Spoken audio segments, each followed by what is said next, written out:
বন্দে মাতরম।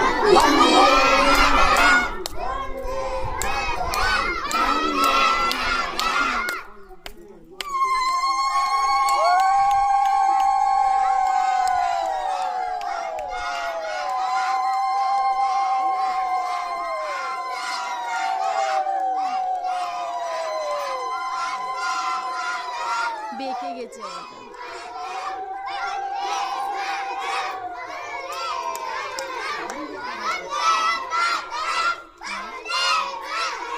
বেঁকে একবার যদি তুলে দেবো ভারতবাসী হয়ে আমরা ভারতকে রক্ষা করতে পারি এবং আমরা সামনের দিকে সামনের দিকে কিছু ত্যাগ করে আমরা দেশের জন্য যেন কিছু কাজ